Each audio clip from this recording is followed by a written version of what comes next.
Welcome to the Art to Heart podcast.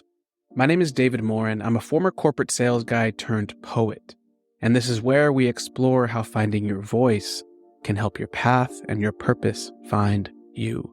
Whether you're currently in a career transition or can't wait to be in one, we learn how leaning into creative expression can be the missing key to transforming your life and the life around you. Thank you so much for coming by today. We are hanging out with Rachel Livinal. She's a recent graduate at Cal State Long Beach with a BA in journalism. She just started her position at the end of July as a higher education radio reporter for KVPR, Valley Public Radio. Rachel has also been a poet since she was 16, and she is now 21. It started with sonnets, but quickly developed into this odd free verse that consists of near rhymes and very loose patterns of rhyme. She grew up in a writing family and was deeply influenced by her grandpa, who still writes poetry today. Rachel uses poetry to free her mind of anxiety, and it is also how she works out the problems she can't understand in her head. This interview with Rachel and every other interview on this podcast you've listened to so far was actually recorded in September 2022. At that time, Rachel was just starting her senior year at CSU Long Beach, where she was studying and working to become an audio journalist. She had just wrapped up a 1-month series based on the Long Beach elderly community's experience during COVID called When Physical Canes Become Mental Chains. And as part of the high school graduating class of 2020 during COVID, she had even started her own podcast to explore and highlight the experiences of her fellow classmates navigating that uncertain time. Something that really cool that actually happened in this episode. You'll hear Rachel mention that it would be a dream of hers to work for NPR one day. And since recording it, she absolutely did end up doing that. And she worked on a project for them for NPR Next Gen Radio. That will be in the show notes. I'm so freaking proud of her and how she just worked her ass off and, manifested that reality for herself. Rachel and I met when she was an intern for City Heart, a nonprofit based in Long Beach, founded by Paige Polonis, who is a guest from episode 6 of Art to Heart. Rachel interviewed me as I was preparing to leave my job in Southern California. And funny enough, the day that I got the final edit from her ended up being my very last day of work. And it was really cool for me to be able to have that and send to my coworkers and even my boss, I'm quitting to pursue poetry, but that video was a really cool way to really cement that and be like, look, I'm not just leaving for whatever, like this is something I'm really passionate about. And so that will also be in the show notes to check out. Some of the things we talk about in this episode are the impact that poetry and therapy have had on Rachel's reflection, healing, and her personal transformation. We talk about Rachel's experience living with her grandparents as her grandma was developing Alzheimer's. We talk about her muse of monarch butterflies and how they're linked to a teacher that passed away when she was young, and the unbelievable things that happened when she released monarchs outside her classroom as a tribute. Rachel shares 2 poems in this episode. One is about her relationship to monarch butterflies and assimilating to living in Long Beach, and the other is a gut-wrenching poem about the struggles of being a young renter, desperate to keep a home while being at the mercy of a landlord. I think you'll really enjoy this episode. Rachel is wise beyond her years, and we had such a great talk, and I'm sure you'll love it. Let's jump in. What's up, y'all? Thanks for coming by the Art to Heart podcast today. My name is David. I am your host, and today I have Rachel Livinal. Mm-hmm. Rachel is a fellow Central Valley native from Merced, California. And I met her in Southern California. She's in Long Beach. She's got her hands in everything. I'll let her kind of say what she's got going on. Something that was really surprising when I first met Rachel was that she was part of the graduating class of 2020 for COVID. And so, that was a graduating class everyone would always talk about hypothetically, but here she was in the flesh. That was her experience. She started a podcast through that. It was funny. I listened to one of your episodes and a line you had in there was, when things get hard, I work or something like that. Yeah. And I was like, oh no shit. Like, yeah, COVID just hit and she's making a podcast. Like, yes. And And then something else really cool, and then I'll let her talk, is that I thought she was doing is an audio project called physical chain when physical chains become mental canes. And she did a deep dive into how the elderly were affected during COVID and all that world. And I'll let her talk about it now. But thanks so much for coming, Rachel. Yeah, of course. It's actually when physical canes become mental chains. Oh, my bad, my No, bad. it's all good. It's definitely a bit of a tongue twister. Um, yeah, that was like my most recent completed audio project. Um, Basically, it was a small, I think it was like a 4-part audio Yes, yes. series about um senior citizens in Long Beach and how they have battled the pandemic mentally, their mental health, and how it's fared throughout this time.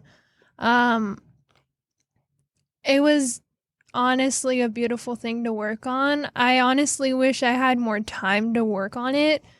I think I think I had about a month to work on it, and it just You wasn't did that in a enough month? time. I That did it in a was month. super high quality. Oh, well, thank you.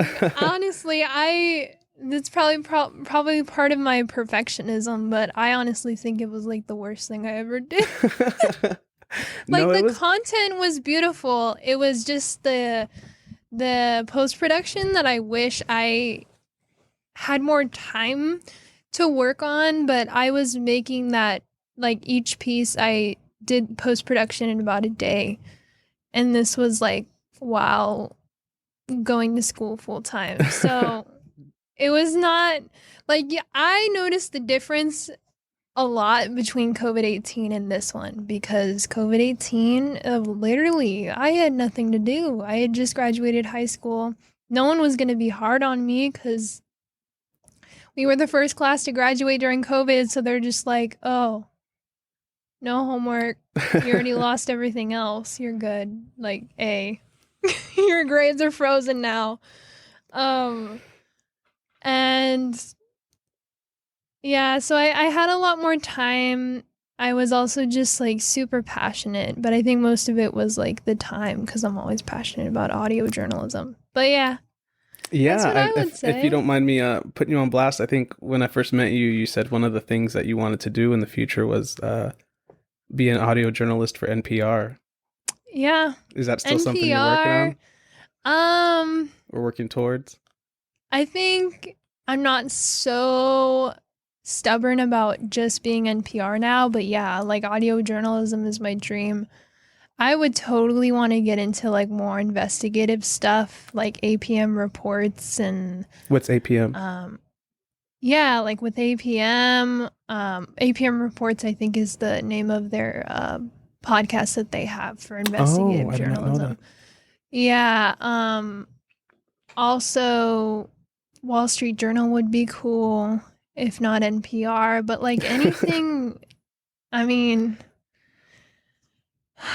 any of that would be the dream. Like any Honestly, of that's that would be the awesome dream. because I don't remember having goals that specific. Like after Yeah. college, I was always very loose, and I still am. I'm like just now learning how to reach for something like that. Um, anyways, I do want to hear your poem, but before we forget, I wanted to mention one really cool thing that I heard from the your project of the physical canes become mental chains. Hmm. I thought something that was really fascinating was I think it was in your third episode, and I'll put this in the show notes. But it was about how the elderly and the youth during COVID actually had a really close bond that a lot of people did not know about, and that was the mental health issues, the isolation issues, the yeah, I just thought that was fascinating, and it was so Yeah. true. Um, yeah, and I just want to thank you for putting that out in the world. Made me Yeah. think of stuff I had never I thought about. mean, it all kind of comes full circle, honestly, because like I think I sent this in an email to you. How my grandpa is like the reason I'm into poetry. Like he's the reason I even started to write poetry and Um, Old people, like elderly and old people, like they have a special place in my heart. Like there's no one who can match the generation. Obviously you're gonna have like good and bad people in every generation, but like old people, it's just they're so wise and they're just so interesting. And they deserve to have like our love and our support, and they often don't get it in this country. No. They really don't. I feel like I've been saying this last few episodes, but it's something that I've been researching a lot. And but the fact that how our society is really, really catered towards capitalism and the corporate environment, and how if you're not useful in that environment, you're pretty much discarded from society. It's like we'd rather pay you Social Security at disability than get out of our way. And I think and something else I've been diving into, we don't have to get into it, but is I think just generally we have a very big fear of death and a denial of death. And so I think the older we get, the closer we are. So I think obviously we're going to want to shy away from that. What was it like with your grandpa being a poet growing up? I feel like it's more, my memories reside more in him being a writer, because my whole family was writers. Like a lot, like my mom and my grandma, they would write a poem every now and then. But they were big writers, and then my grandpa was too, and my grandpa just happened to be a poet as well.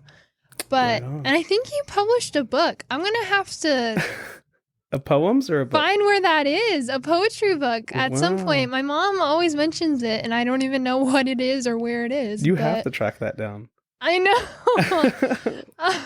What if you find out you've been writing about some of the same things? Oh, I doubt it. I doubt it. We had very different lives, but yeah, it was just like around the time, I was kind of like the age where I was more, I don't know what's the word, like just more in sync with the world. Like I had a good understanding of how the world worked. That was when my grandpa kind of brought his poetry out. Like perfect I first started writing in 7th grade, and this was like not real stuff. This was like, oh, you're gonna write a poem for a grade. And so, I thought about it, and then I would read my poems, and I remember I wrote a poem about my pediatrician's waiting room, and my grandpa loved that because he has spent like the last 10 years of his life writing waiting room poems. Like, wow. They're so funny too. A waiting room poem. I imagine those would be like similar to like a bus poem or something, or like public transportation poems. Yeah, because it's like, he's old, and my grandma has like a million health conditions, and so they're like in waiting rooms all the time. And I mean, not now, but they were for, like the last 10 years. And so that's just who he is. He just makes everything fun and like optimistic. He's just a ray of sunshine. I don't know how else to describe it. Wow. But I think, honestly, I mean, this is kind of, it's sad, but probably around the time that I was a sophomore in high school, so this is like fast forwarding 3 years, I lived with my grandparents. My mom sort of did, but we don't need to get into that. But my grandma was diagnosed with Alzheimer's when I was 16, and my grandma was the head of the household. Like, she did everything. She did all the bills, she did all the cleaning, she did all the cooking. Like, she did everything. And my grandpa didn't know what to do. And so I started seeing less and less of him over the years. And it wasn't because of him necessarily. It was because I was avoiding it. I didn't want to see him be depressed. I didn't want to see my grandma lose her mind. I just didn't want to see it. And so I would often just like go to my room, stay out at school as long as I could, work, right? Because that's how I deal with things. Things got And hard, so Rachel so, got to work. yeah. And so, Is that where that but started? Is that where that was born? where poetry was born, No, or the you just working? working when things get tough. I think it really progressed there. Mm. I think it's really been a thing my whole life. But in high school, yeah, it was. Like, I can tell you right now, I never got a B for the rest. Like, I never had a Oh, B wow. in high school because it was just like, no, like, I can't control what's going on at home, but I'm going to control what my grades are. I'm going to control what, I do with my life. I'm going to control like everything. Like, I even controlled what I eat. Like, that's a whole other thing. But it's just like, that's how it was for me. However, when I was a senior and kind of when I graduated too, my mom started beginning to clean out the house so that they could sell it because they were going to move my grandparents to an assisted living home. Mm-hmm. And my mom started to notice these little notes, these little things from these little memo pads, and they were poems from my grandpa. Wow. And they were so sad. They were so sad. And my grandpa doesn't write sad poems. Like, he writes poems Mm. about waiting rooms and he makes them happy. And it's like, how do you do that? I don't know. But, it's just that in that sense, my grandpa and I felt like that was when we really connected because we were both Mm. sitting there writing sad poems, kind of just writing out our trauma because that's Yeah. just all you can do, really.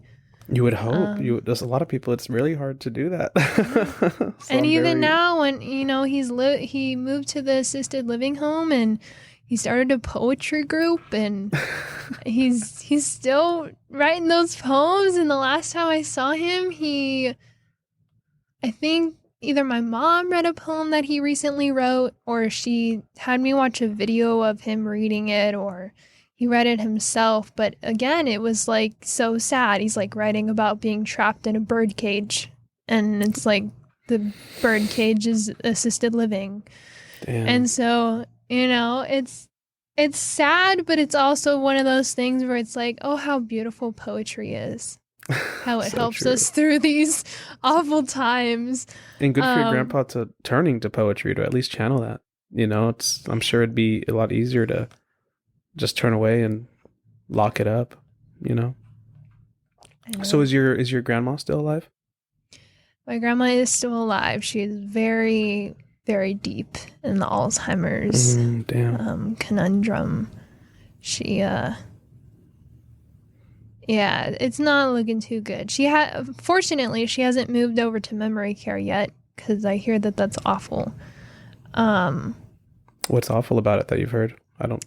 my grandpa has heard. He says all of the people that go over to memory care, they just look lifeless, and I don't know if that's so much of it's them and their condition or if it's actually the environment they're in. I think it's a bit of both, probably, just because um, once you go over to memory care, you can't go back. So it's kind of That's the like, worst name for a place like that.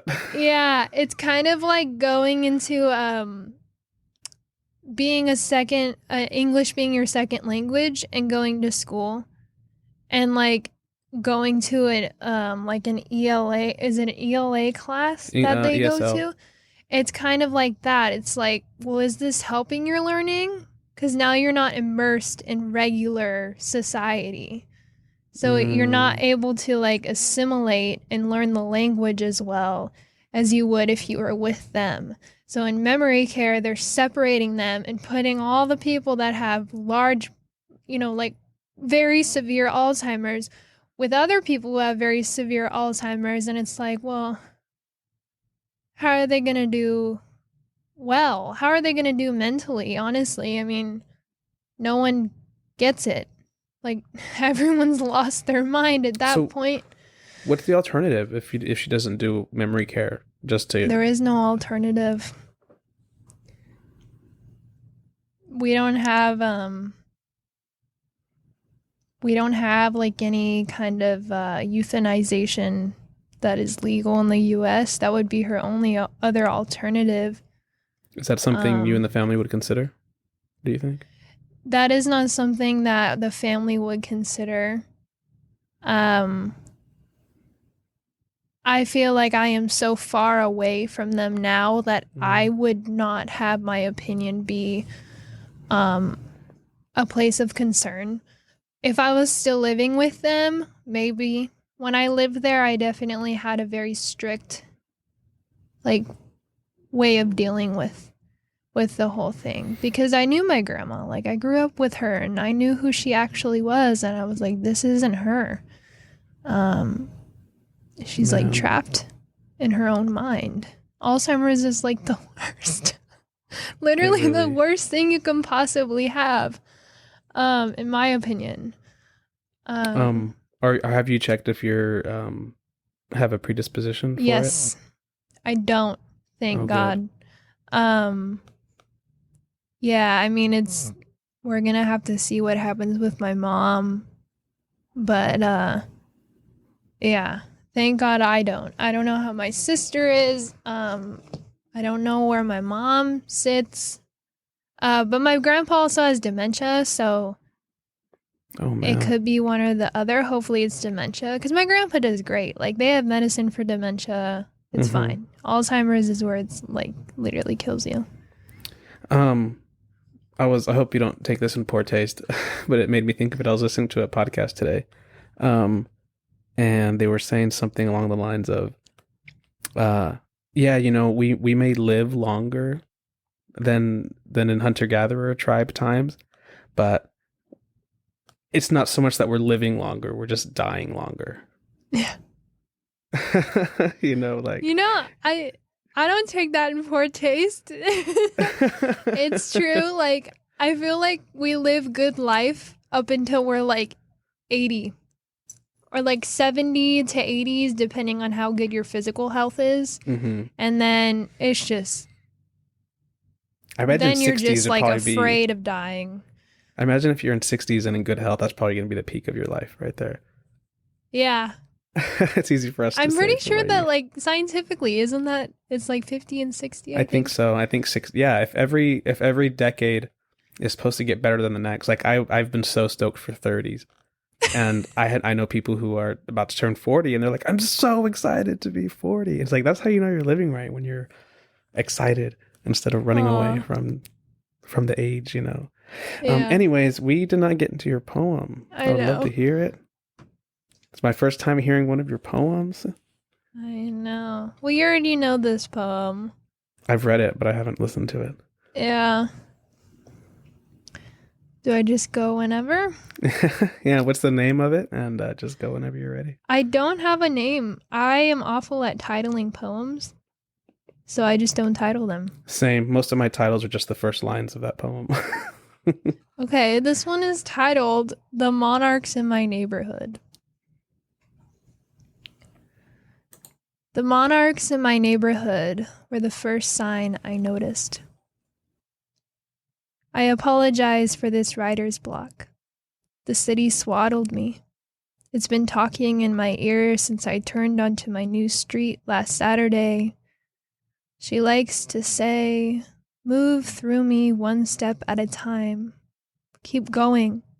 The past is so far away, a lifetime is 6 days. She says, you're a speck. You are a young woman among millions of others. Don't forget your purpose. But remember, here, less is always better than more.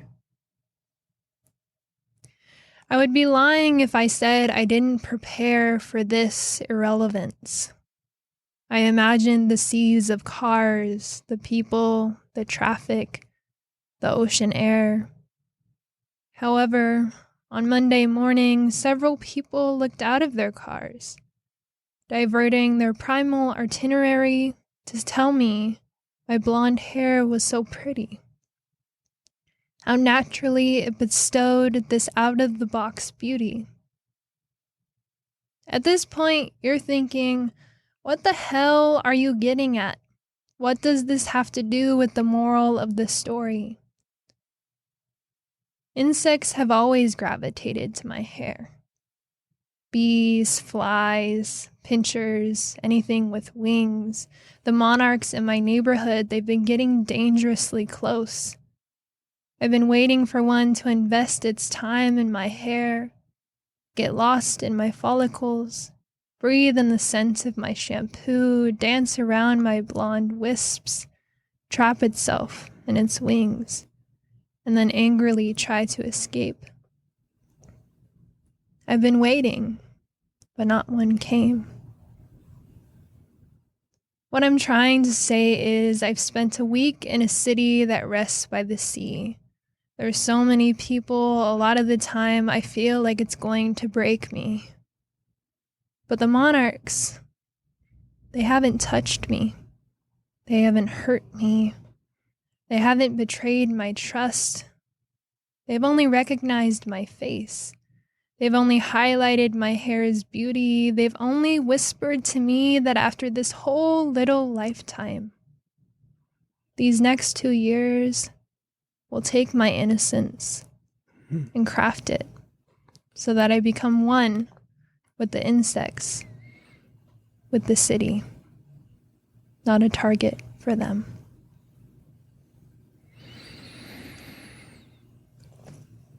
Man.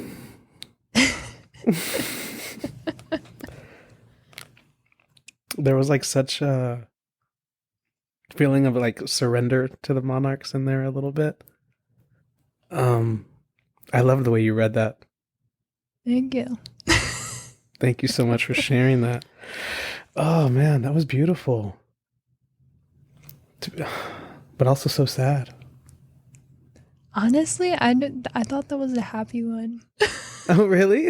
Maybe I just perceived like the target for them. Well, No. it's kind of saying that after this whole little lifetime, like I won't be a target for them.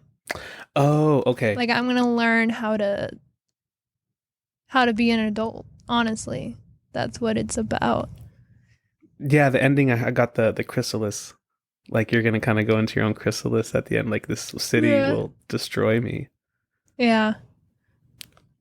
And in that, I think in that sentiment, there's, it really reveals like what I've learned about you and what I've known about you so far. And that's just that you're going to embrace it. Like it's going to suck, but it sounds like that's what you're used to. It's like, yeah, it's going to suck and I'm gonna work through it. Yeah. And you captured that so beautifully. Yeah. What led you to write that? Like, was there a certain event or an experience? Yeah, I mean, I write about real stuff. Like, I don't know, like, there are very few poems that I write where it's like, this is a completely, like, different scene that I've never witnessed before. Most of my poems revolve around, like, real stuff that I just find signs in, and then I just make it, like, metaphors somehow, and people are like, how do you see that? And I'm like, I don't know. 4 years of writing poetry, I guess. You're a poet, yeah. Yeah, I mean that's the life of the poet. But yeah, so I moved to Long Beach August of last year. And before that I lived in Merced my entire life. Like I had traveled and stuff, but it's not the same as living, and I was living by myself and I didn't really know anyone. Like I maybe knew like a couple of people, but not Beach. Yeah, but not super well. And that week I went and I took a walk, and at this time I lived in like a way better part of Long Beach, but I went and I took a walk, and you know, like the monarch butterflies are here and they're so beautiful, and they were just exactly what I said in this poem. They were just flying around. They were getting so close to me, but they were never landing on me. And that's the thing, is like, for me, monarch butterflies have always been this big symbolic thing. Like, they are my thing. Because when I was in second grade, I had this teacher, and she was so sweet. She would never hurt anything at all. Like, never anything at all. Like, if there was an ant trail, she would say to the whole class, you guys better step over that ant trail. Like, they're not hurting you, so you don't hurt them. My mom was really good friends with her because my mom was a teacher as well. And she ended up dying of cancer when I was in fourth grade. So about 2 years after that. And that was like the first death I ever encountered. And I really did love that teacher. I've had really good luck with teachers all my life. Teachers have always believed in me, but she really believed in me. And so around that same time, those little kits that you can buy where like they send you the little like seeds, caterpillar larvae, and then you like let them hatch. Like, you basically raise the butterflies. And raising kits, yes. Yeah. So I did one of those for the monarch butterflies. And when they had all hatched and I had to release them, I said, why don't we release them in front of her classroom? And so, a bunch of kids all gathered up, and I went up to the ramp and I released the butterflies, and they didn't even fly away. They just circled around the classroom. Just circling. They were inside the classroom or just like kind of outside? No, they were outside, but they were circling around the classroom. They didn't even like go off in random places. They just circled around the classroom, and I was like, that's her. Like, that's her. And since then, it's like monarch butterflies. Every time I see one, I'm just like, that's her. Like, she's watching over me, and the essence of who she is, just complete kindness and just a kindred spirit. And when I moved here and I saw the monarchs, I was like, are you kidding me right now? Like, if I'm not meant to be anywhere else, it is here. So they're like a North Star for you, the butterflies. Pretty much. The monarchs. Like, I went to the Monarch Grove in Pismo for my birthday, and I literally cried. Yeah? It's just, I don't know what to say. Like, they're important to me.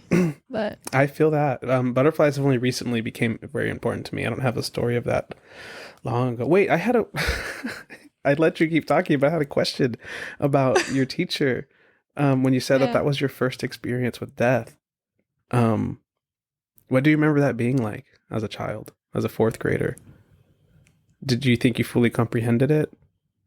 Children are so resilient, and they don't really understand what death is. And honestly, that was the only death I've experienced besides like dogs.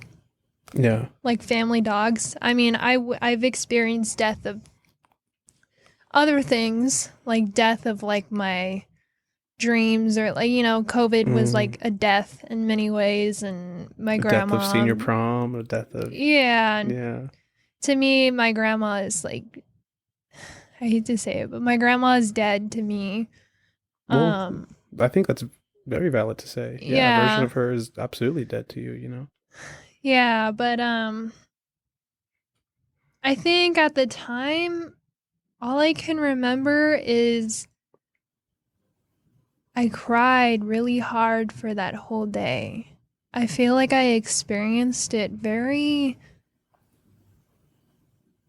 normally. I don't know. Like, looking back on it. Was this the day you heard? Was this the day you heard, or like the day of the funeral? The day that I heard, because, they eventually let all of us know.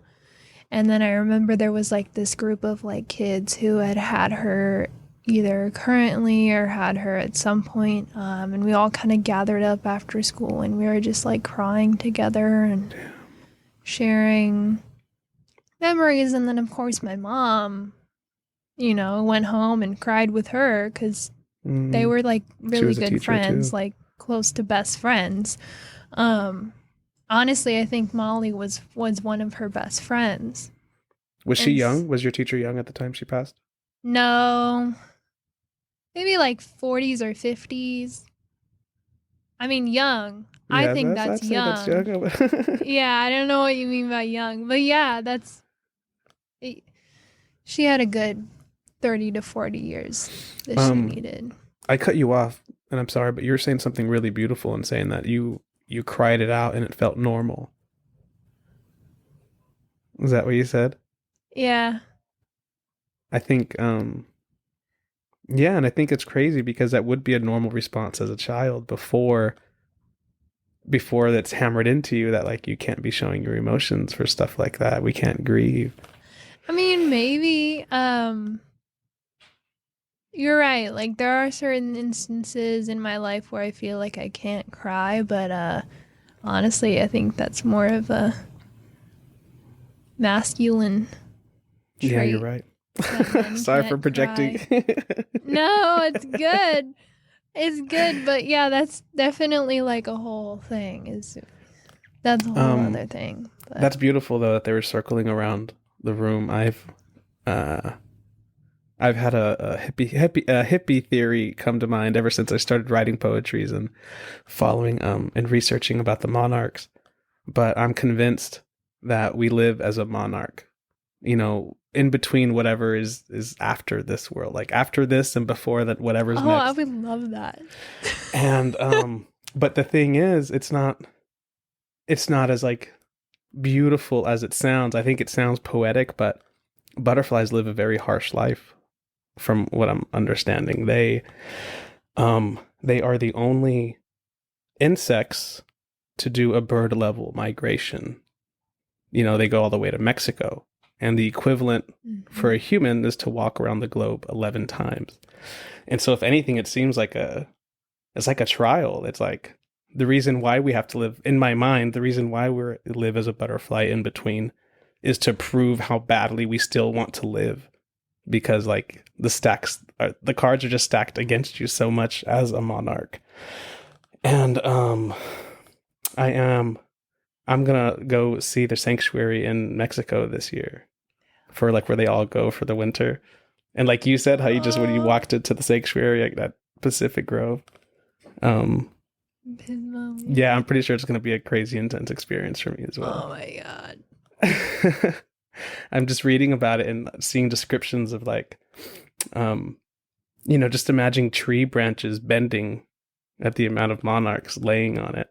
Oh, it's so it's just wild. And so they arrive in Mexico around Dia de los Muertos, Day of the Dead.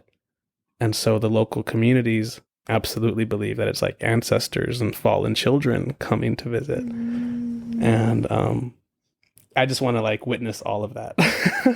And just take it all in. And so yeah, monarchs have absolutely been my muse for ever since I did start writing. So I'm excited to see what happens there. Oh, please. That sounds so cool. I'm jealous. So what do you find yourself writing about most of the time? Is there like a specific theme that you kind of see yourself writing more often than not? Definitely.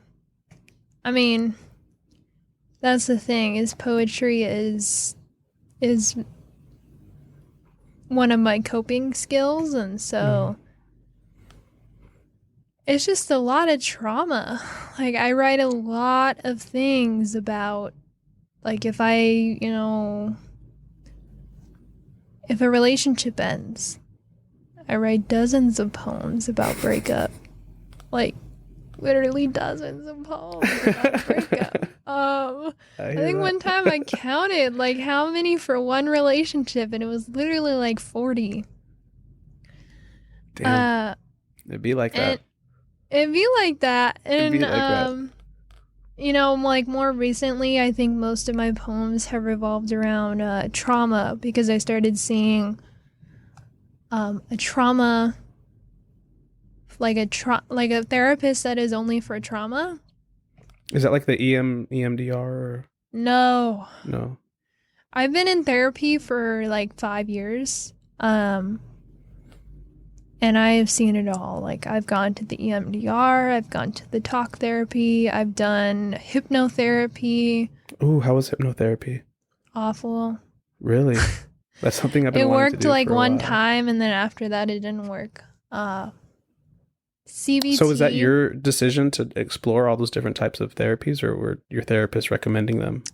Yes, it was. I just knew I needed therapy because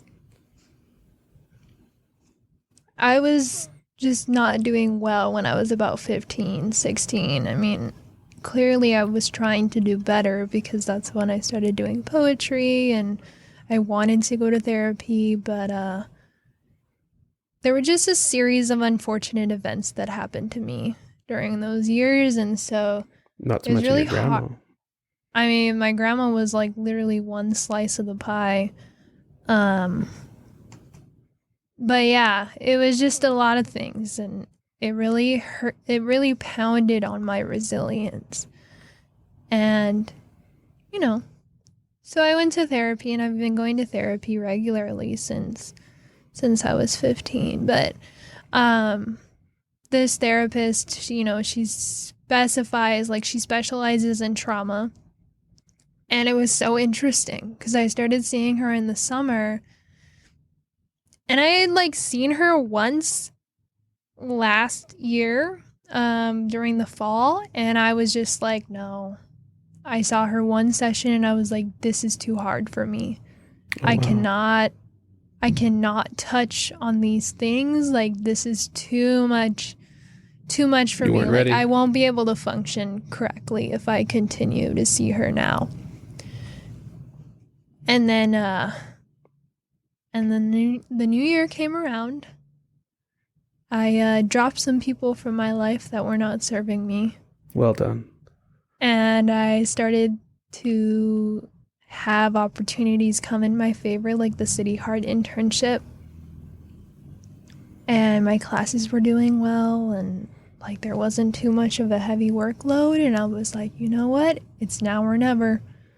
So I started seeing her, and it was like, can I curse? Yeah. Okay. It was like fucking amazing. Like, it was amazing. Like, every session, I go through this phase where I was just like, which technique was this? this was just trauma, just Just like regular therapy. a Okay. therapist that Okay. specializes in trauma. The way that she would do it was, I would tell her about an event in my life. She already kind of knew all like the stuff that was going on, but like I would tell her about it, and we'd talk about it, and she'd be like, "Well, this is what happened, and this is the reason that it happened." Just explaining it to me in terms of like giving it a name and letting me know that like it actually happened, and like this is why it happened. Like, it didn't just happen, like this is why it happened. Um it was crazy. And I was like, "Oh, brain explosion." Yeah. Every session it was a brain explosion. I'd spend a couple of days like not doing anything, not like maybe You just subconsciously need to sit thinking with about it. it. And then poem. And then another session, few days, poem. Like, it was just, and then as soon as I wrote the poem, I let it go. Like, I just let whatever we talked about, whatever trauma we talked about, Wow. gone. So you just let them go one poem at a time. Um, I haven't seen a therapist in a while. I actually fired the last therapist I saw. You But fired? yeah, I left her. She gave me very bad advice. She was like treating my life like a soap No. opera, and Oh, basically was no. like, I was trying to move past someone, like there's someone in my life I didn't want to care about anymore. I was like, I want to move on. I don't want to be invested. I don't want to care. I just want to forgive and move on and just fucking leave, just forget about it. Put it in my rear mirror. Oh, I've been there. And my fucking therapist, she's like quiet. And she's like, it sounds like you really loved this person. Oh. No, she's like, it sounds like that's real love. And if it's real love, maybe you shouldn't give up on it. Oh, fuck that bitch. And so she put me in my feelings. And I'm like, damn, am I wrong? Like, fuck. Maybe she's right. Fucking gaslighting you. I was like, what the fuck? And the worst part is, I listened to her. And so I go back and I try to reach out to this person again. And they never respond. He just like left me on red. And I'm like, so I was like in this other place, like, Jesus fucking Christ, what the fuck do I got to do over here? And then so it took me a while to put that together. And I was like, you're gone. I was like, you're fucking gone. I didn't even tell her why. I was just like, no, we're done. I don't want another session. It sounds like you really love this therapist. I was so mad. And then I probably shouldn't have started doing this, but at one point, like you catch up in the first like 15, 20 minutes, whatever, you're just talking about whatever until something comes up, unless you have something you want to talk about. Yeah. But I would start our sessions off with a poem because I was like, look, I can either talk for 20 minutes or I can read like a 2-minute poem and just let you know where my head's at. There you know go. what I mean? But I think that made her lazy because sometimes if it was quiet, instead of like challenging me or pushing me, she would just ask me about poetry. And so I was like, man, this would have been good. Where was this? Was this in the Valley? It was in Orange County. It was virtual, okay. But she was from Orange County. Oh, fuck Orange County. And she was like the third. It was good for a while. I had gone through like 3 or 4 therapists. It was hard for me to find one that I really connected with.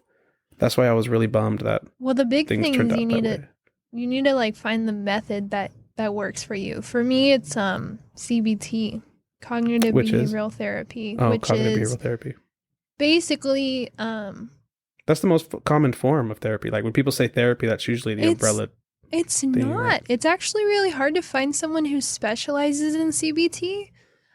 Usually people just like lap it on to a bunch of other things, but they mainly just focus on talk therapy. And that doesn't help me at all. But yeah, CBT worked for me because of my anxiety. So it was just like kind of rewiring my brain to think about things differently. My anxiety has kind of subsided now, which is why I was like, oh, trauma, like I need to dig deeper. So we're going to go there. And, I feel that. Yeah. So what's been some of your biggest takeaways from, you said you've been going for the 5 years. So like, what are just some of your most fondest memories or I'm screwing up this question the more I elaborate. Memories. Go ahead. My biggest memory was when when my first therapist told me that she asked me if I wanted to have daddy issues. If you wanted to have daddy issues? If I wanted to have daddy issues. That was my best memory. But no. I think my biggest takeaways. Wait, I feel like you need to elaborate on that. Like, I mean, do we need? You don't have to, obviously, but my first therapist was she was the hypnotherapy lady. She also had like fucking like Christian centered stuff. I'm not religious. She didn't like. You didn't have to do that, so she didn't. But like, there were a couple times she mentioned God, and I was just like, no, like, I don't want to talk about God. Yeah, like don't bring up God in my therapy session. No, but she was just bad. Like, she was just bad. Like, she kind of took this card of just like, it's your problem. And then one thing my mom always noticed, because there were a few sessions where my mom would come in and be there. And my mom was like, yeah, she would just talk about herself the whole time. And no one wants a therapist who talks about themselves. Like, I'm sorry, but I'm not paying for you to have therapy. For real. For Yeah, real. she was just very like egotistical, and honestly, she reminded me so much of my dad. And then she met my dad because my dad came in for a session, Ooh. and she loved him. Like, they were like best friends for that session, and I was like, Awkward. oh, you know, You're looking fine. back on it now, it's like, oh, how ironic. We're meant for each Wow. other. That is so unreal. Yeah. Well, I mean, kudos to your dad for going to a therapy session. I don't think anyone's Oh, gonna be able to get my dad to do that anytime soon. I don't know what I did to do that because he's like such a non-believer in therapy. Mm. Um, Did he get something out of that session? I think he got the feeling that he was right. Because That the therapist I was was all the over one him. with issues. Because my therapist was awful. Jesus. Yeah, I mean, like, the reason I even joined therapy too is because I have this man in my life, and I call him my guardian angel. He's just been like showing up at weird times, and so around the time of 16, I was like, or 15, 16, I was like, okay, we both decided we're meant to be in each other's lives. You're like a dad to me. You're like the dad I never had. Um, and I love this man. Like, he's amazing. But he's also a school psychologist. And so from the beginning, it's like doing these little mini therapy sessions with me, and then like, oh, you need to go to CBT, you need to go to therapy. And so Mm. he's the one who started things, and it's just funny to me because that first therapist, maybe she made my dad feel like he was right. But then we go to Ron, who is this man, and all he's ever said my entire life is, your dad is so fucking wrong. Like, everything your dad fucking does is shit. Like, Damn. and yeah, so yeah, What's your relationship like with your dad now? haven't spoken to him since December. We talk Damn. about people that we just don't like and we need to walk away from, and my dad was the hardest thing. I want to ask more about that, but before I do, I want to ask. I think it's a lot easier said than done to drop people from your life, and so I want to ask you what that process was like for you, and like what you actually did, what the act of letting them go was. My dad has given me issues from the time I can remember, like just my whole life, because he's just a severely broken person. That will never, like, he will never be fixed. And Damn. I think around the time I was 14, 15, 16 was when I started to realize that he was the problem. Because for most of my life, he tried to turn me against my mom. And then I realized, I don't know what the fuck he's saying, because my mom loves me and he doesn't. And so I ended You up seem to have a lot of leaving. awareness at that age. Oh, yeah. I mean, for some reason, I have like crazy self-awareness. But yeah, when I was 16, I decided to leave my dad's house and I never went back. So that was like part of the, chain of events, unfortunate series of events. But I think from that time, like that first therapist, she was just like, I don't think you'll ever be able to cut him off. Like, people can't do that. And because of that, I never did, and we had this very complicated. Damn, so your therapist just made you believe in the reality that just wasn't true. Yeah. She's like, well, there's this psychologist that says that it could happen. So you go and do whatever you want to do, honey, but I don't think it's possible. Anyways, whatever. She she told me that. So we had this very complicated relationship for like the next 4 years, and it was just very estranged and weird, and like my dad basically said everything was my fault. Um, but I knew how to deal with him. Like one thing I did in therapy and mainly from Ron was learn how to deal with him. And I would just straight up tell him like, you're being a dick right now, you know? And that was just how it was. Unfortunately, in How would he respond to December, that when you tell him that? I mean, like, I wouldn't tell him he's a dick Oh. straight up, but I would Oh, say okay. something along the lines of that, and he wouldn't say anything. His responses would be like nothing, because I don't think it's because he knew that I was right. But I don't know. Who knows what's going through his head? Who even knows? Did you give him like a last final chance before you cut him off, or like what was that experience like? So I didn't really cut him off, like just my choice. In December, he helped me move. That place I was living in that was very nice, it ended up being pretty awful, but basically they evicted my roommate and I, or not evicted, but like terminated our lease. Oh, sure.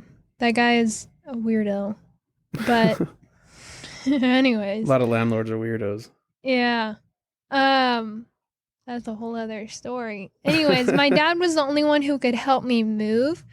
And so I was like, fuck, this is going to be trash. And, you know, so the first night he stays the night, we watch a movie, whatever, it's fine. But my dad is like so incredibly pessimistic this entire time. My dad has like given in to all of the, what's the word? Like the crazy theories of like Conspiracy vaccination. theories? Yeah, conspiracy theories of like vaccination and like, you know, this is the time where the mask mandate is still a thing. And I'm just like, oh my God, like shut the fuck up. Like he doesn't want to wear a mask into a store. He's just like complaining about it. I'm just like, wear the fucking mask. Like it's not a big deal.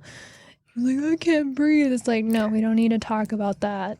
You know, it's funny. We became so individualistic in America that we equated freedom to not wear a mask. But it's like the whole concept of freedom came like the freedom to live the way, you know, I think the core of the freedom was to live. And so it's like, yeah, we should first focus on the freedom of allowing people to live first, instead of saying, I'm going to live. And I mean, they need to take care of themselves so they don't die. I want to live it. Yeah, and anyways, we don't have to dive into that, but no, but yeah, I mean, that was the thing, and he was just so pessimistic and like making these little like passive aggressive remarks at me, and it's like, oh, like I didn't know you could drive like that. And it's like, okay.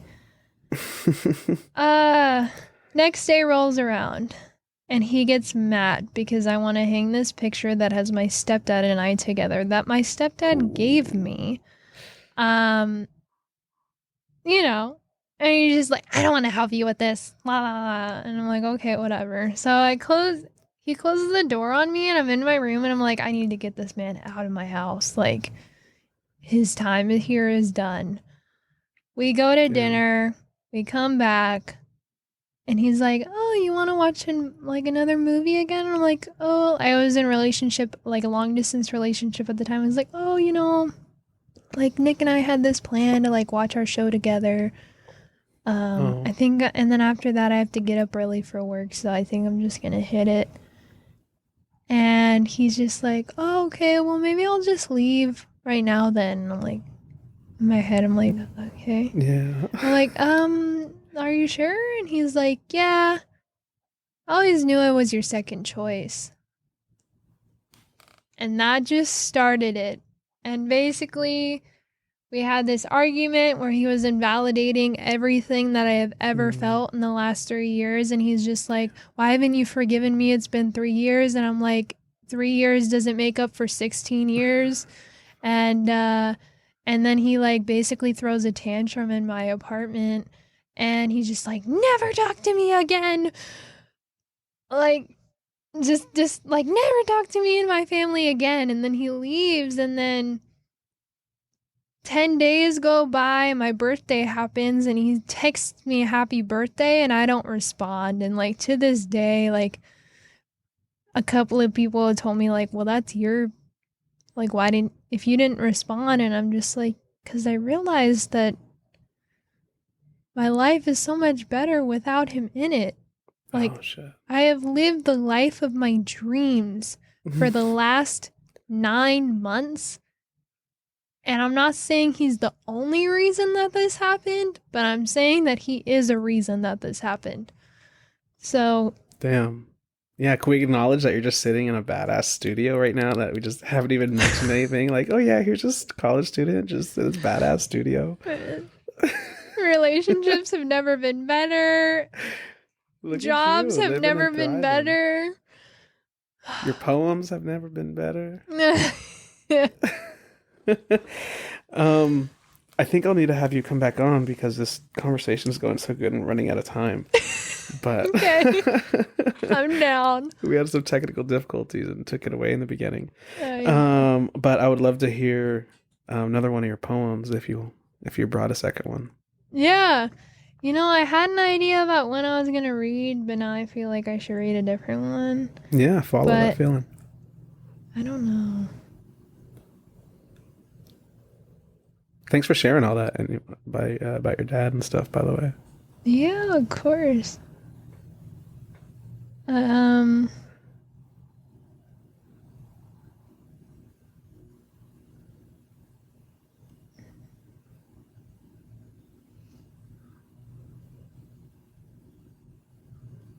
Okay.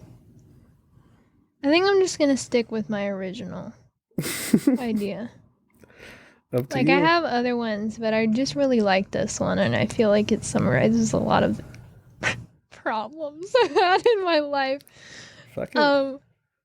I don't have a title, so we're just gonna go with the first line thing. So the title is "The Tide Has Rolled Into My Bedroom." Oh shit. The tide has rolled into my bedroom enough times for me to remember. I have been begging for my landlord to knock gently on my door. For the last 4 months I have lived here, he has banged.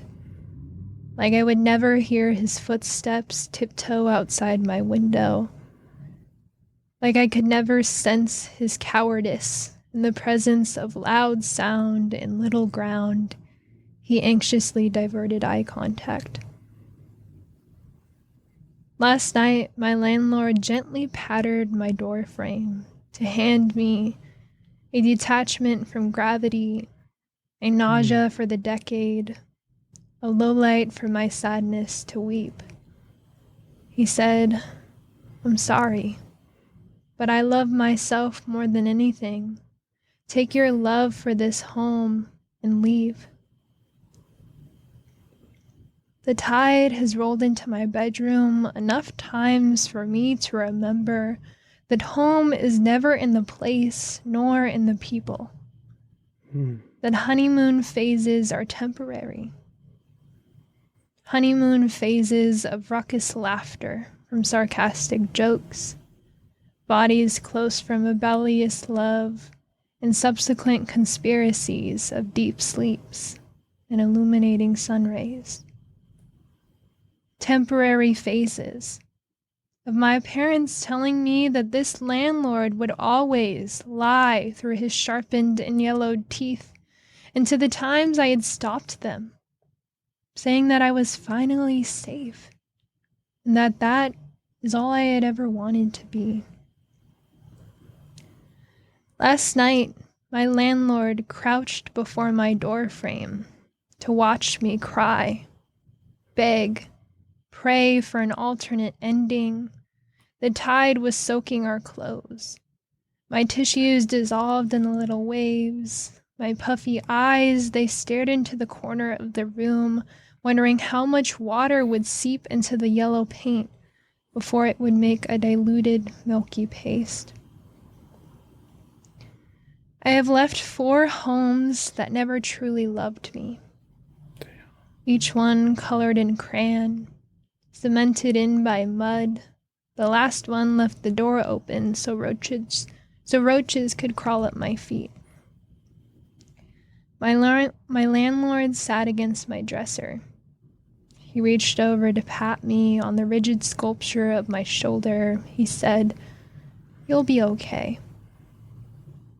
And I realized home is never in the people nor in the place because it's always temporary.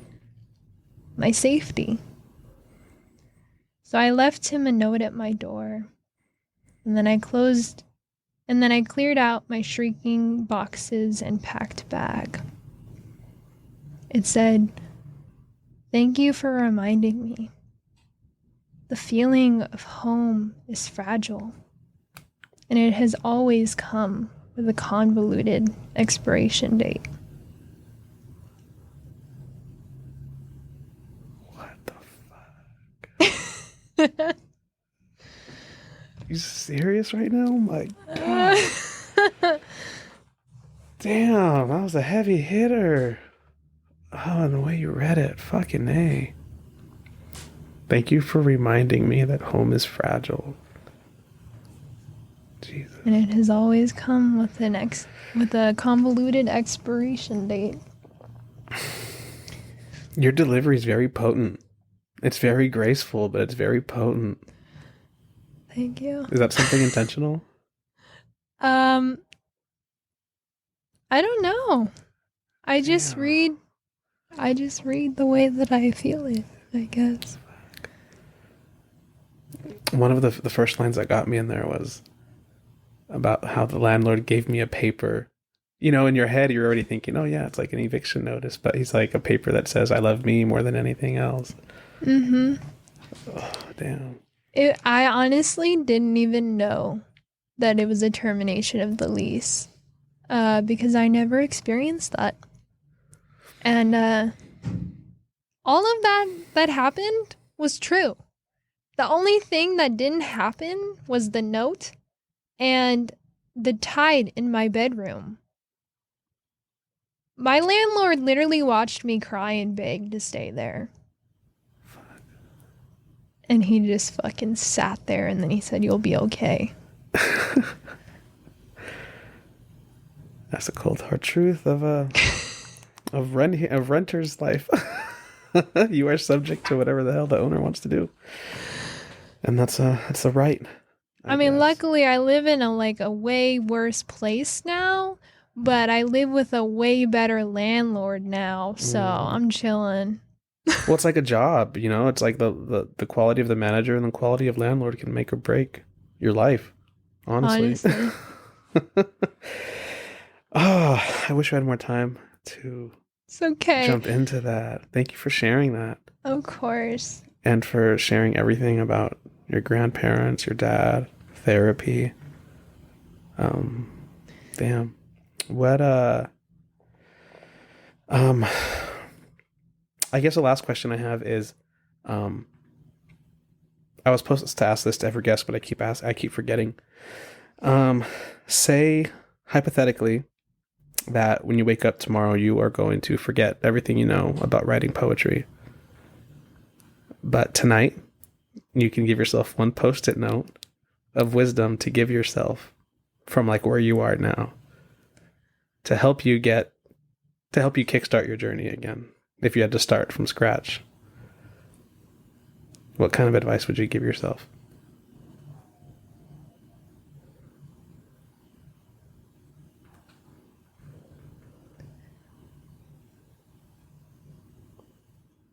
When you're in pain, start writing. Damn. Right when it hurts. Yeah. Sit in it. My best poems have been the sad poems. Yeah. Well, I mean, I think it's because you're sitting in the grief, whatever grief and whatever sadness, like you're allowing yourself to feel it. Damn. Thank you so much. Where can people find you? You can find me on Instagram. My LinkedIn is pretty lit now.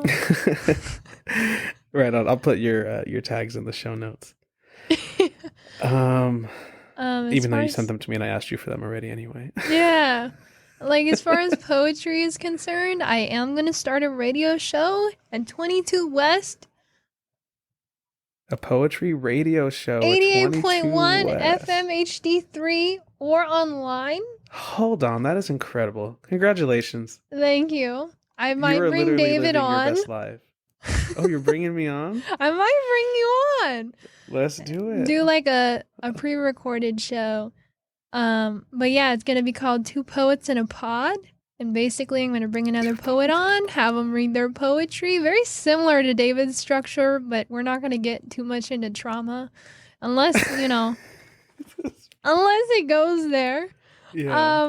But yeah, they're just gonna talk about like basically the format of the video I did with David, which was, we talk about poetry, they read a poem, and then they talk about how they came up with that poem and like how their lives are doing in terms of poetry.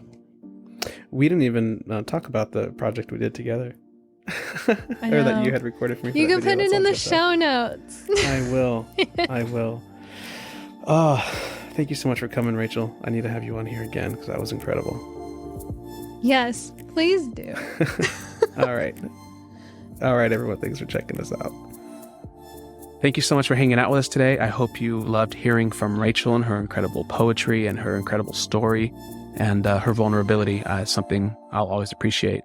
If you enjoyed this episode, please consider leaving a rating or review, tag me on social media, send me a DM, or leave me a voicemail at www.art2heart.life. art2heart.life with a number 2. And let me know if you're liking these conversations. Thank you so much for listening, and we'll see you next time.